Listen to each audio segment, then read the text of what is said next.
This is the No Damns Given podcast, and this is episode 1.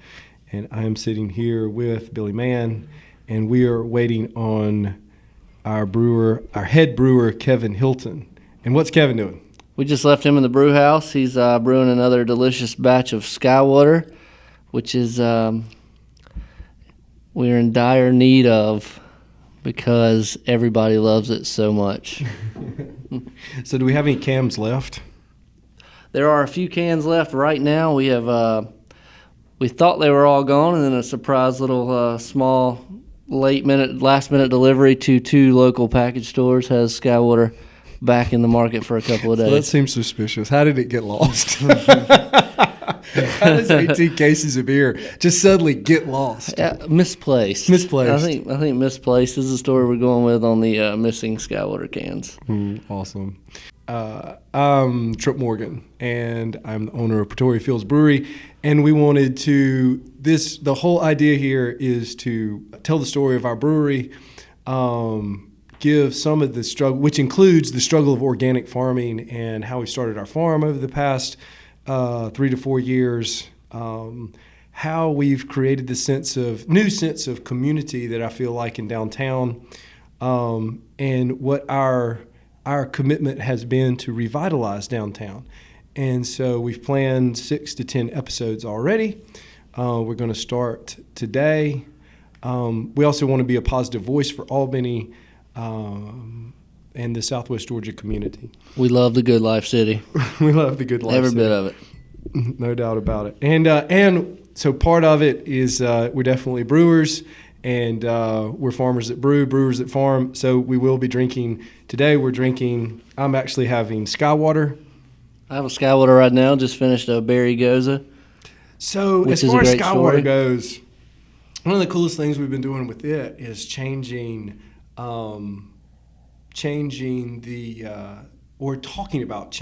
corn that's actually in it.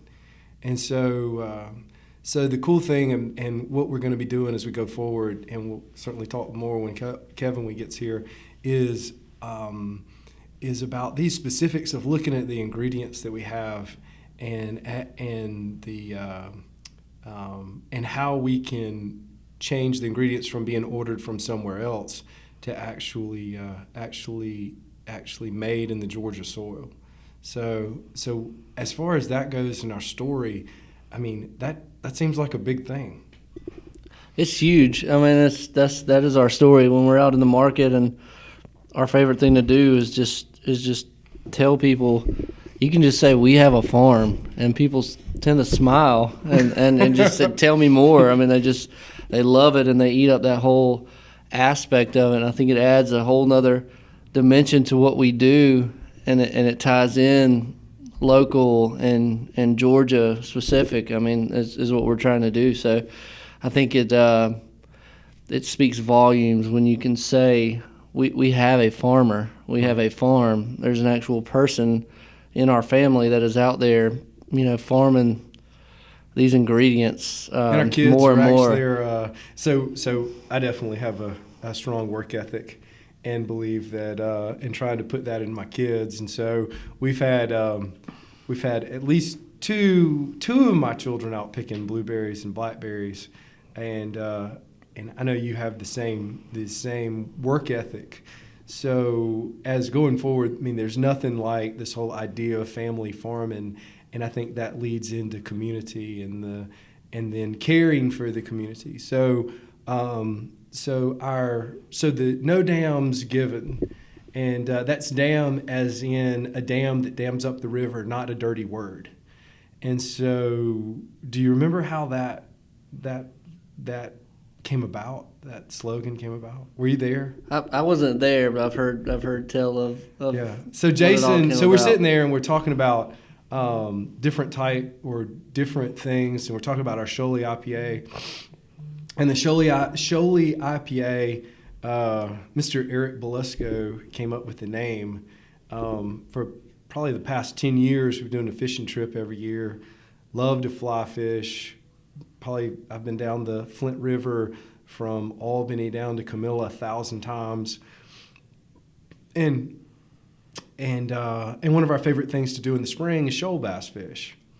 And so, what a better way to both look at conservation, to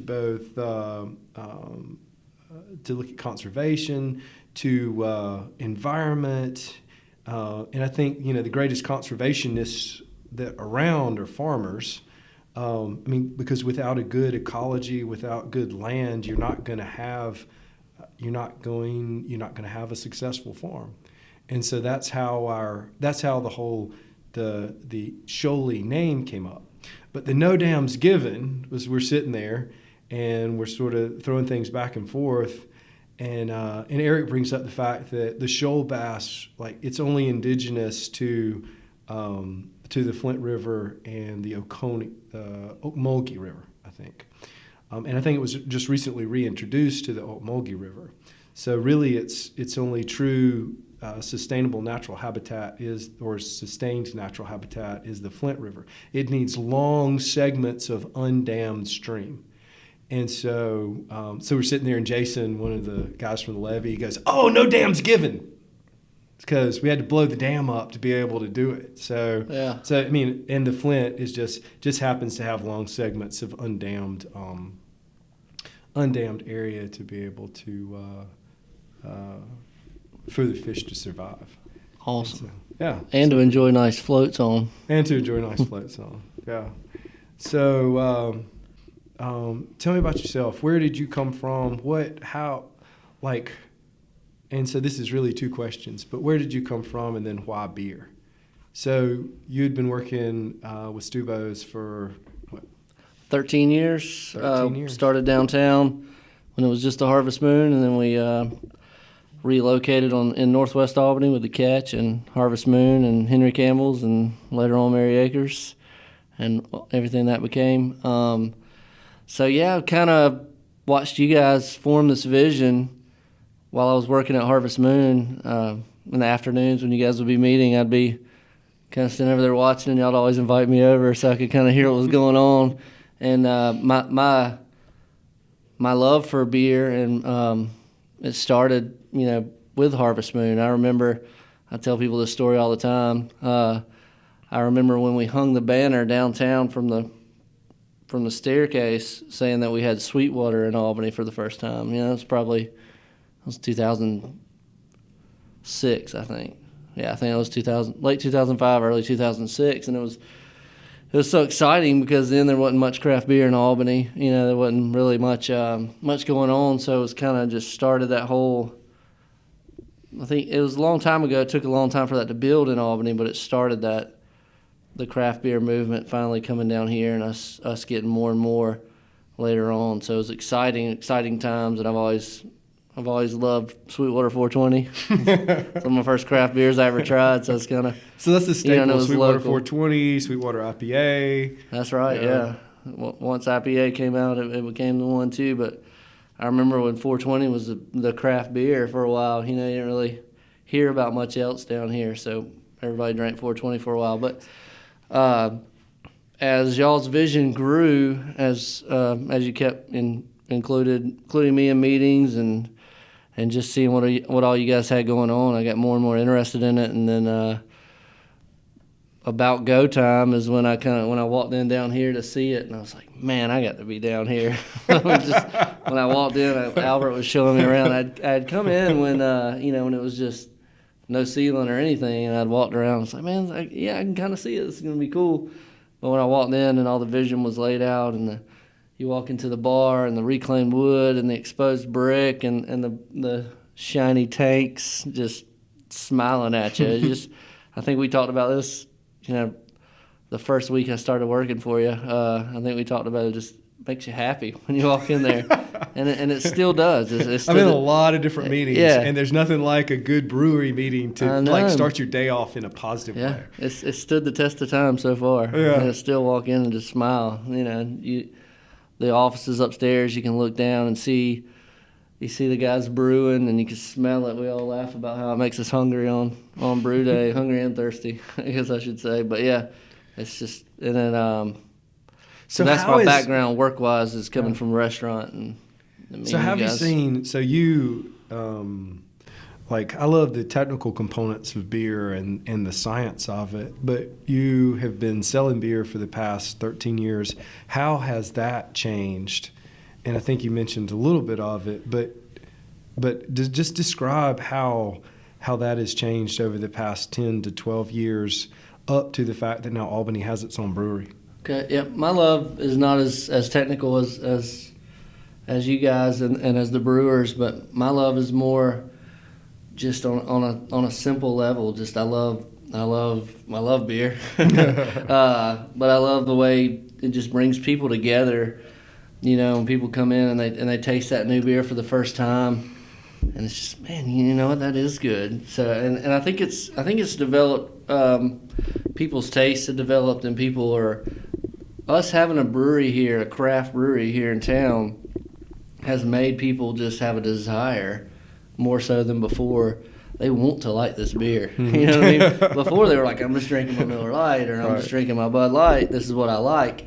I don't want anything else. But when you put a brewery in their backyard and they come in and they see it, and it's a feeling when you walk in that tap room. It's an experience like no other, and so it makes you want to be a part of it. And I think that is that's really driven the tap room experience so far. Is people just want to be a part of it.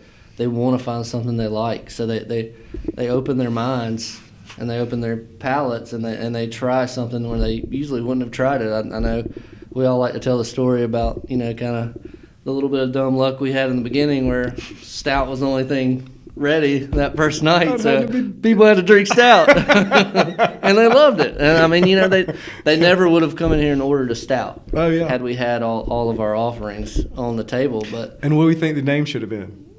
I don't drink stout, but I don't drink stout, but this one's awesome. Yeah, I don't drink stout, but this one's awesome. Yeah, I wish we had a dime for every time we heard that first week. It was just, everyone was just excited about it. And I think, you know, beer, to me, just being in the business of restaurant and hospitality, it's a lot about experience too. You know, like the first time you tasted that certain beer, I mean, if there's an experience to go along with it, you love it forever. You know, I mean, it just adds to it. And that kind of ties together. So as far as our Sholey IPA and, you know, our No Dams Given, and one of the things I want to point out is part of our idea with the podcast is conservationists and talking about some of the things that we're going to do downtown, and how we want to promote downtown. I mean, there's this whole idea of collective consciousness, and collective consciousness is this concept where, you know, where you think, I think, but there's a group think that goes on with everyone. And this project was supposed to be a small project out on my farm. It's supposed to be, you know, sort of added value there. And we had this, I guess the best way to describe it is bizarre county commissioner meeting where we had all of the billionaire plantation owners show up, and really, I really don't think their wants were to crush the small South Georgia brewery. They just didn't want the laws changed to affect their plantations.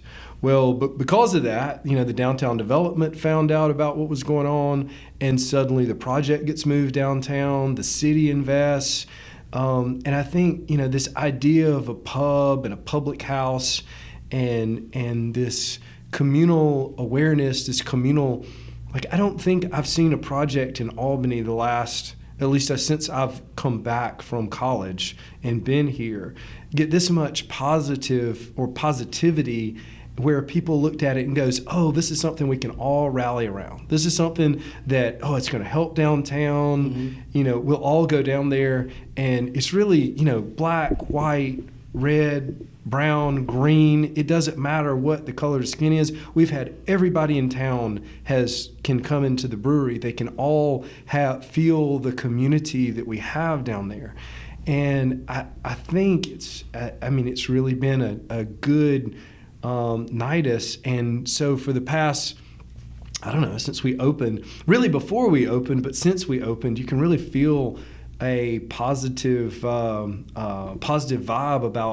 about Albany in general, and then about rebuilding and getting downtown going again, and about community.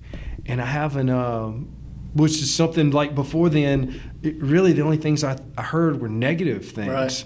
About what was going on. It's huge, and you keep using the word community, and I found myself in an interview, Jennifer and I, the other day, and it was just, we kept popping up that word community. And we're about to open another beer if anybody was interested in knowing that. Yes, sir. For yourself. Yes, sir. You're a professional. Sometimes. I kept finding myself saying that word over and over again. And it just really is about a sense of community, and it's just a sense of community I haven't seen in a very long time as well. And I've been here in Albany my whole life, so it's just nice to see and to feel a sense of community, and people are proud of it, and they rally around that, and I think everybody's just coming together more and more. And the momentum in downtown Albany is something that has not been here for a long time, and it's great because. So speaking of community, as far as like the different, so in the past 6 months, how many different things have we sponsored just on Pine Street? I mean, I know you don't know an actual number, but we've had 3 or 4 festivals. Right, more so than has been going on down here in a long time. We've been working with the Flint River Keeper. Yeah. They had their anniversary, 10-year anniversary concert down here. It was right between this building and the River Aquarium, and it was just amazing. It was an amazing night. Everybody involved had a great time, and they're like, man, I want to be down here more. I mean, it just feels good. I mean, you got the river right there. We had some people down from Macon about 2 or 3 months ago, and we walked around. We toured the River Aquarium. We walked down to the Ray Charles Plaza and then back, and then sat in there and had a beer, and they were just like, y'all's downtown has great bones. It has everything going on for it. It has, the River Walk and the history with the Ray Charles Plaza and the River Aquarium, and now the beautiful taproom and the brewery there. And it's all coming together, and the community is ready for that. But didn't we start it out really with the and we hadn't been opened. When is the marathon? March, first Saturday in March. We had the Albany Marathon, which has become it's a huge event for Albany. I should give them a big heads up, and we're talking about a sense of community. That event has harnessed a sense of community over the past few years that it has been around, and it really has built. And so it's a great starting point for something downtown to have that here. And so the first Saturday we do that, and we've always done a festival afterwards. So we were a big part of that this year, which was great, and that was kind of our kickoff into downtown events. Yeah.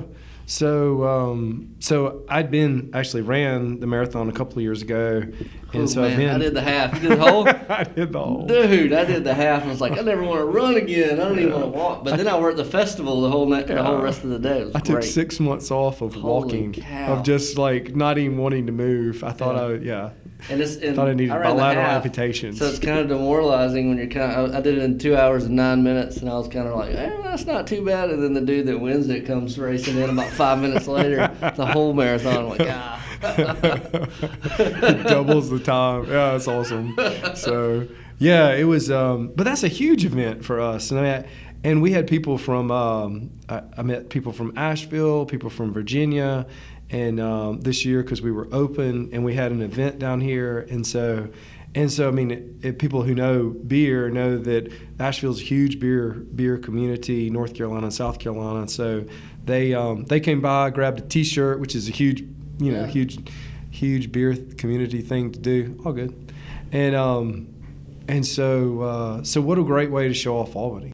Kevin's, no damns given. How the heck are you? Kevin, I'm great. We just finished getting another beer in the tank, so yeah, we're feeling good. Every time we get more beer flowing in those tanks, just kind of makes you feel good at the end of the day. A little bit tired, but tell everybody what you made today. We did Skywater again. Skywater is our baby, so.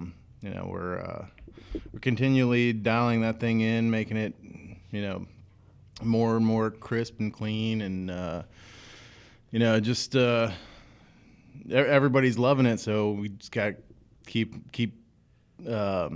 up with the demand, and we'll be brewing a lot of it here in the next couple weeks. You say Skywater's our baby. Can you elaborate on that a little bit? Tell everybody the love affair with this beer. Yeah, I mean, it's just a great, really anywhere, but particularly Southwest Georgia. Especially in the summer, it's so hot down here, so humid. You want something that doesn't feel like it's going to drag you down as you're going through the day. So, I know on my weekends when I'm doing housework and working on the lawn and stuff like that, I can drink the Skywater all day. It's not too heavy in the alcohol, and it's just nice and refreshing. You can take a break, and it just makes you feel good. Technically, is it hard to make? Not much harder than any of our others. I'd say probably the Goes is the most difficult to make. It really just kind of depends on the ingredients. That and Choli are kind of go hand in hand as far as the ingredients go, but Goes definitely takes a little bit more of a nuanced approach to it, and a little bit more time and energy to get that thing done, especially when we're doing the berry version. It takes a few more days for us to really process everything from out on the farm and all that. So that's the most difficult one to brew. The other three kind of neck and neck there, but Goes is definitely. So when I pop open Skywater, I get this whiff that I've obviously hop whiff, and I mean it's almost different than what's that called? Is that just fragrance, aroma? Aroma. Yeah. So the aroma when I open the can up, as opposed to the aroma from the draft. I don't guess it's different. It's just more concentrated. What is it about? What are we doing that gives that aroma?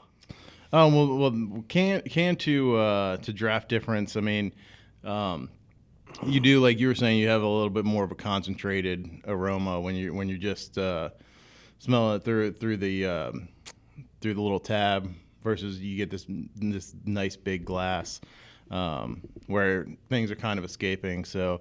That definitely plays into it, but we worked really hard on canning to the best of our ability.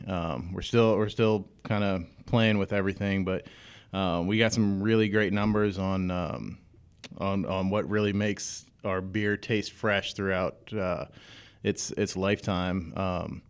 So it's more of that than a difference in the batch or anything like that. We just, our biggest enemy is oxygen, and when you pour a draft beer, you're immediately introducing oxygen into that beer. Whereas when you put it into a can, and we take all the precautions to keep as much oxygen out of it as we can, it just stays fresher longer, and those aromas are going to come out a little bit more aggressively in a can than you are going to get in a draft. Hops that we use yeah, those are Laurel. So those are some of my favorite hops. It's kind of a German American hybrid is kind of becoming the go-to for pilsners and non-IPA aroma hops. I've been working with them for about 2 years now, and they're coming more on the scene as far as the whole craft brewing scene goes. So they're more available, and more growers are actually starting to grow them. So the availability is a little bit better, the quality is a little bit better, and you just get the kind of best of both worlds with the kind of German herbal type aromas, and then you get a little bit of that kind of American fruit mix in there as well. So it's just a great hop that I love playing with. It can go in anything from a pilsner to I think it could be an IPA hop if you wanted it to be. It's just every time you open up a bag of Laurel, it's a great It's a great time. Yeah, we get to open up 6 of them next week, so that's gonna be awesome. that's gonna be a nice day. And it makes the brewery smell good. It Oh, just makes yeah. everybody happy. Yeah. It's like a good brew day. So explain to me the difference between so to me that changes how I perceive the flavor. Mm-hmm. And so when I get a good when I open the beer up and I get that beautiful hoppy citrusy aroma, and then take a taste, to me it seems like it changes the flavor.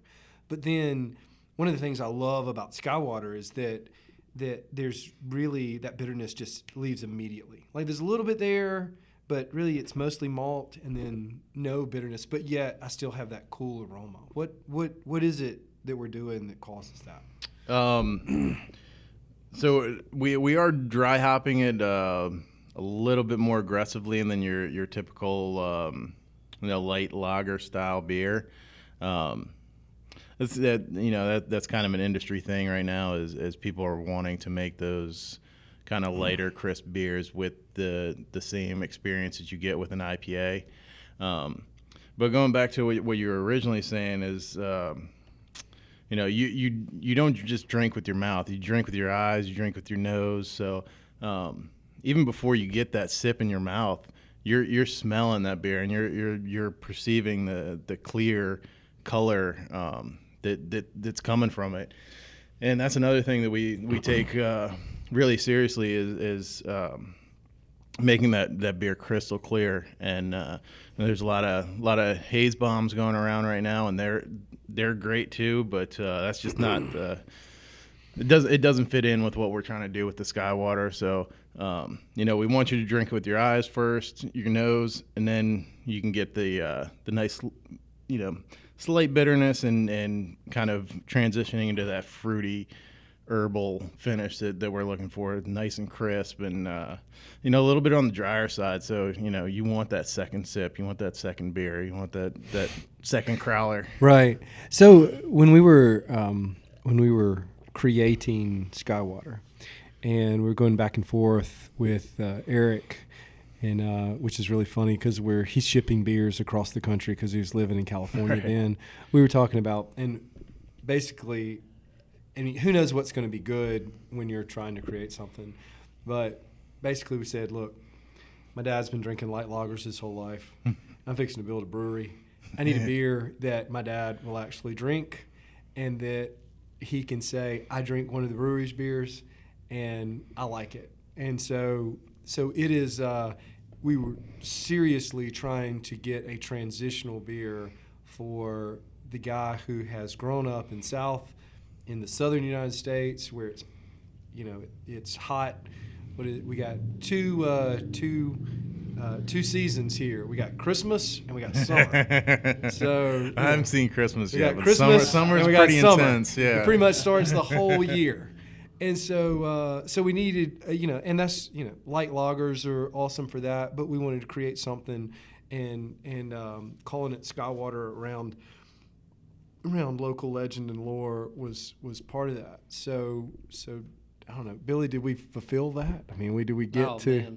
Man, every bit of it, and my dad's the same way. My dad actually brewed one of those light beers that so many people drank for so many years. He actually worked for that company. But so to see him come in here and drink the Skywater, I mean, he keeps a crowler. He doesn't even drink. He never even drank, and he keeps a crowler of Skywater in his refrigerator. He's like, it's delicious. And I mean, it ties back into what we were saying earlier, the whole experience and the whole, just buying into what we're doing down here, wanting to like it, and we did a good job. Eric did a great job, and Kevin, of giving them something that they could like and be proud of, and be their hometown beer and be their go-to. So it's been amazing to watch that. And Kevin, I had a question. We were talking about brewing. You were talking about, when you open the Laurel and that makes for a good day, and you were talking about the Goza being harder. What makes a beer fun to brew? What makes for a fun brew day? I know, but What about a brew like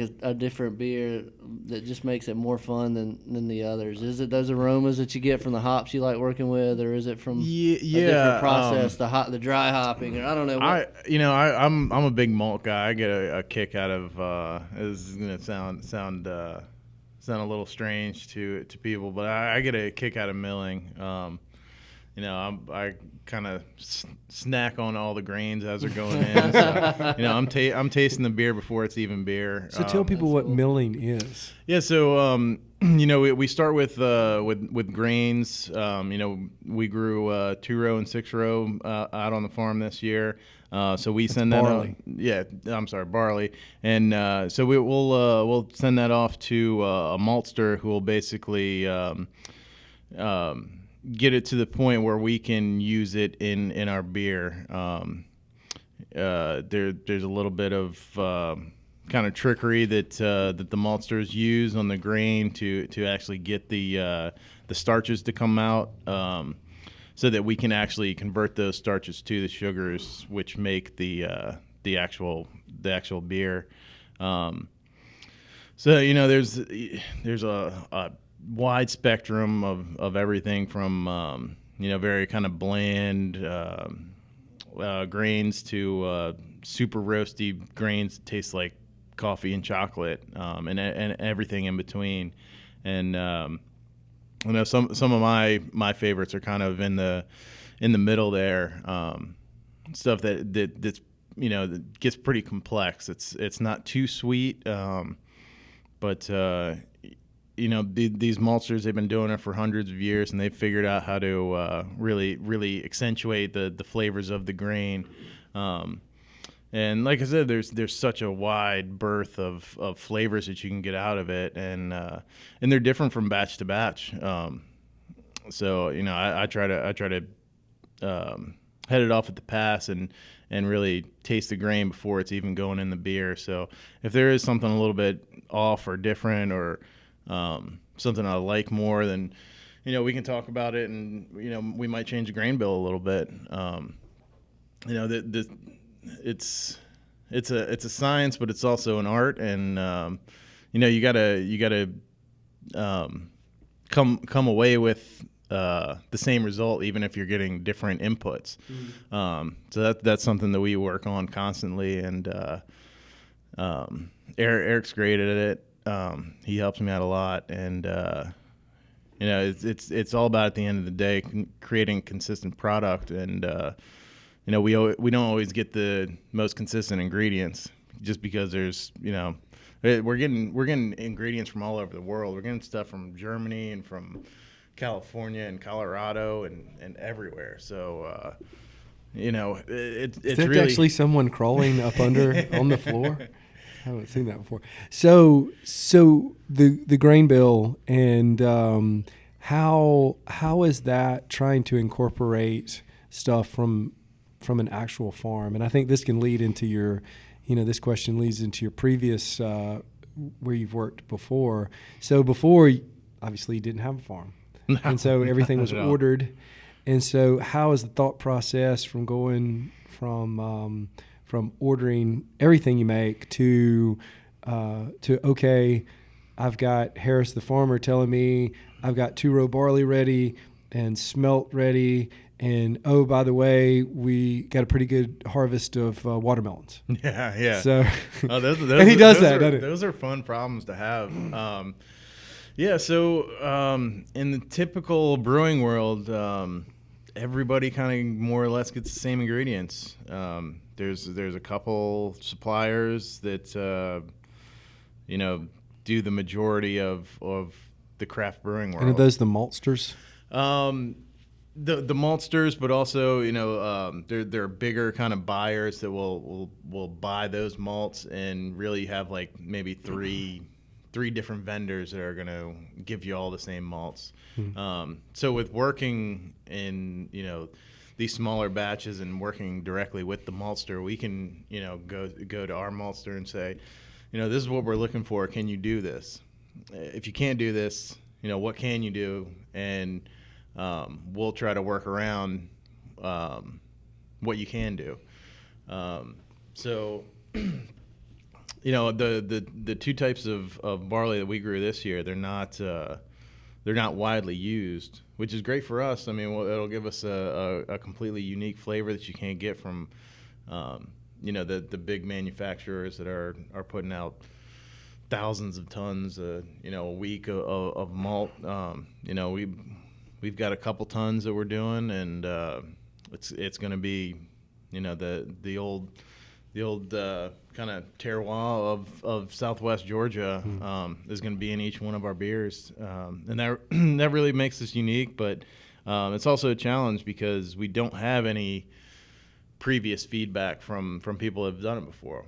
We're starting from scratch, and we're kind of learning as we go. And it's nice to have the pilot system so that we can kind of do it on a small scale before we commit to something and make these big batches of beer that take up a lot of grain. So we do our due diligence and try to find the best use for all of our ingredients that we're getting from out on the farm. And when he tells me we got watermelons, it makes me thirsty. We can do a lot with that. So what would we put that in?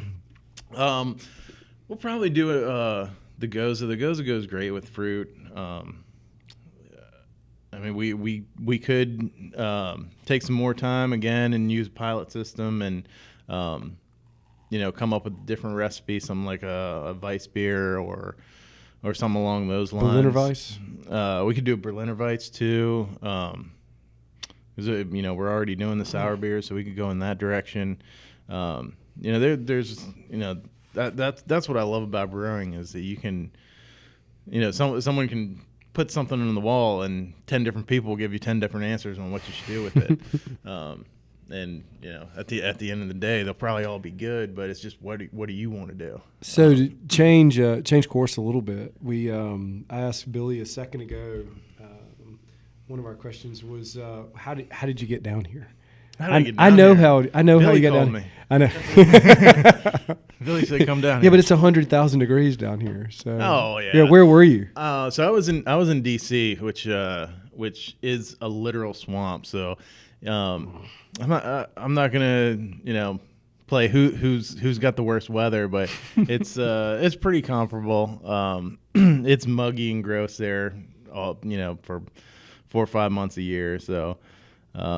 I'm not too out of my element yet, but I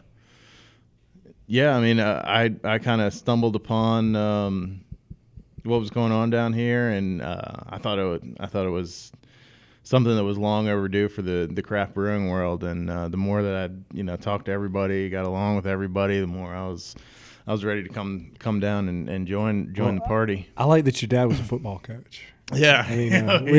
There's, everybody in South Georgia, not everybody, but a lot of us grew up playing football. We went through all the same things you went through. Yeah. Coach was our idol. Coach Lowe was mine. And so to have that and your dad come down and meet him. That's why you got the job. Actually, his dad was a football coach. He's got to be all right. Yeah, he always makes friends real easy. So, yeah. So you played ball, right? I did. I played at Virginia Tech for a couple of years. It was a great experience. Taught me a lot, but there's a lot of competition out there to be a football player. So. I'm sure down here, it's even more competitive. But something that I always follow up with. What's going on up in Blacksburg now. It used to be down in Blacksburg, but football's a great escape, and there's nothing that goes better than. Beer and football. Yeah, no doubt. Yeah, exactly. So how did you get from, was it Virginia Tech you said? Yeah. How did you get from Virginia Tech football to Brewer? Because that was not your trek, was it? I took a real It's a roundabout. Yeah. Me and a buddy of mine, we were actually we had some investors who were going to start a little kind of sandwich shop, and we wanted to do kind of the all natural thing. So I actually got started by making homemade sodas. Cool. And my buddy was like, "Yeah, we should make some beer." I was like, "Oh, that's way too hard. We're never gonna be able to do it." Beer is hard. And then a year later, we both got kegerators, and we're spending every dime that we have on ingredients and books and all that. So you're self-taught. It's a slippery slope. Self-taught. I mean, once you kind of annoy the right people enough, they'll kind of let you do the grunt work, which is what happened. They'll let you take out the grain and stuff like that, and then keep annoying them, and they'll let you do a little bit of cleaning, and that's kind of how I. So you hear that, guys? If you want to get involved, come down and volunteer to work. Volunteer your time. Be annoying. Volunteer to work in the brewery is a good thing. Read esoteric books. Promote that.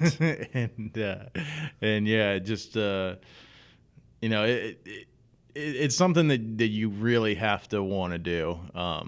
It's tough, long days, and that kind of brings back to the whole football thing. Like, it reminds me of two-a-days. Yeah, when we started brewing and Eric came down, I mean, he was sleeping here literally at night and waking up and brewing and sleeping and waking up and brewing, and we had valves that were backwards, and we had this, and I'm sure that all happens every time you open a brewery because it's a huge, complex piece of machinery.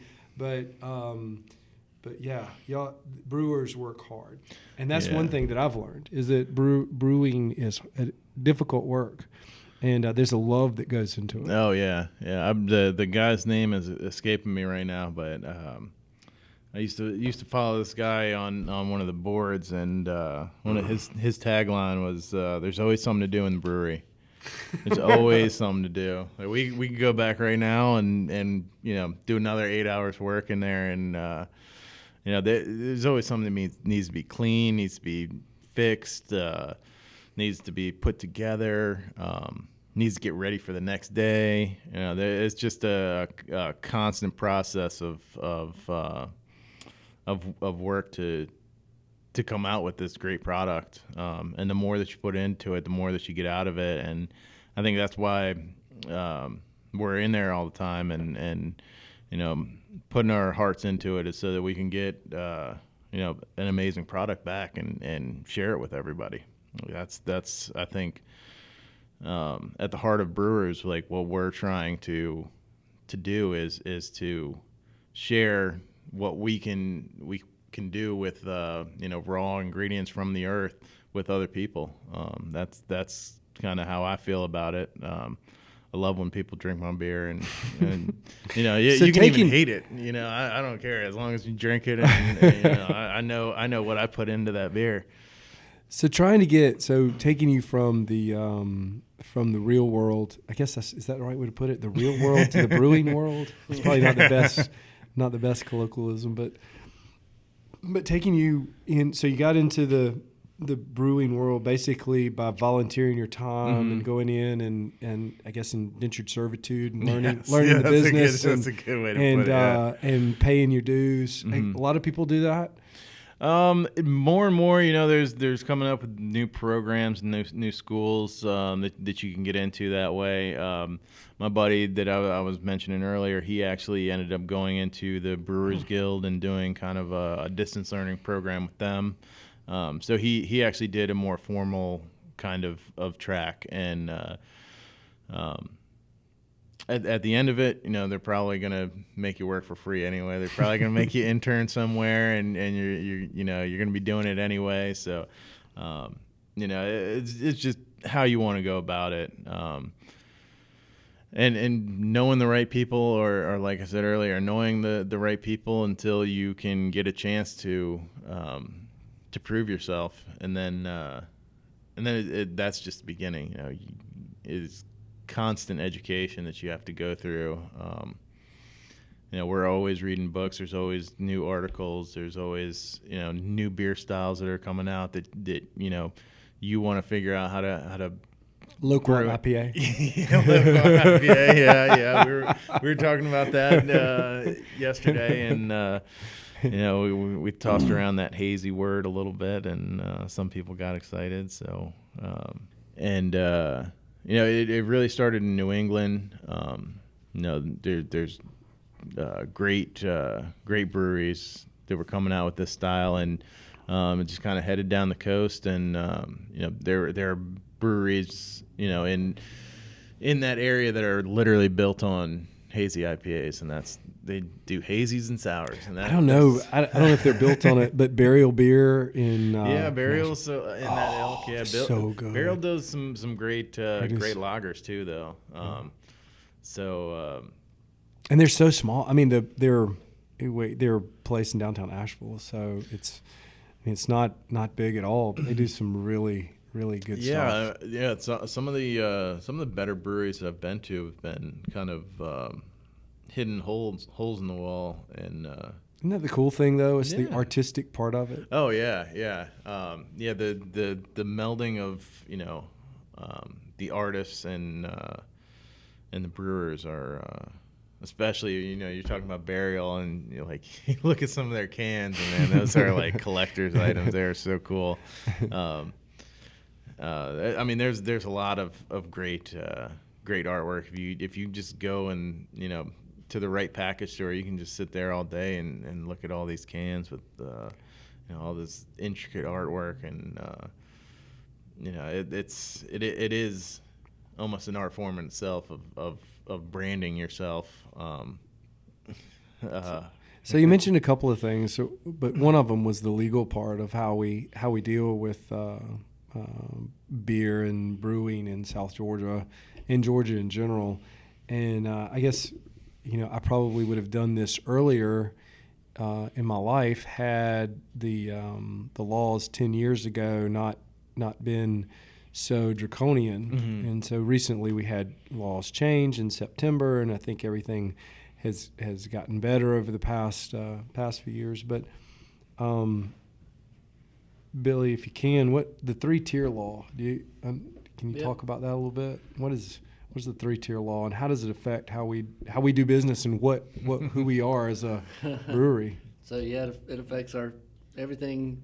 Once we make the beer, from there on, it affects that. It's a 3-tier system Georgia has, whereas we have to sell it to the distributor, and the distributor sells it to the account, the on-premise, the business owner. So our number one, Pretoria Fields Collective number one, our only real customer is... Yeah. Well, besides the tap room now, since that has opened up for us,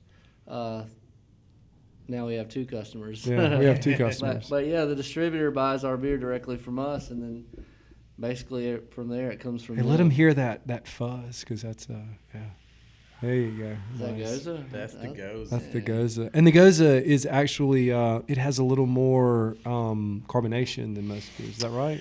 We try to keep it pretty level, but typically it will have a good bit more carbonation, almost more like a soda than like a beer. And then the interest of having the uniformity of serving beer in all these different establishments, we try to dial it back a little bit, because it can get out of control if you do bump up that carbonation. Everybody's system isn't tuned to that, so we don't want to be serving foam to people. So right. we dial it back a little bit, but it certainly is typically more carbonated beer. So in your previous life, what tier would that be? So like restaurants, what tier is that? Yeah, so we were pretty much the retailer, basically. So once we get it from the distributor, we're the retailer, and then that's where the public gets it. That's where we're the ones selling it to the customer. I was on the on-premise side, of course, being in the restaurant, and then off-premise is a whole nother thing. Your package stores and your convenience stores. So it's been interesting to see the difference from supplier side to the retail side. It's just, and then you got the distributor side in between, and so. But the way we've built our business is that we are the supplier and we have a distributor, but we take the initiative to be proactive to fill that distributor role too, as far as in the market, being out there selling on a daily basis. We have guys out right now setting up jockey boxes in downtown Perry, Georgia, getting ready to serve some beer on Good Friday old Perry, night. Georgia. So we're out there doing it. So and it was the same on the retail side, and I think seeing that it helps me in that I know the work it takes to sell that product in the end. You can't just send it out there and it sells itself. It takes work. So and so it really changes our business and how we do business. So specifically, the 3-tier model means you can either sell it, you can distribute it, or you can make it. And so brew pubs are in a little different category. They're in the sales category. They can't distribute as much. They have caps on what they can do. But as manufacturing, before September the 1st, was it September 1st? Yeah. We could only sell tours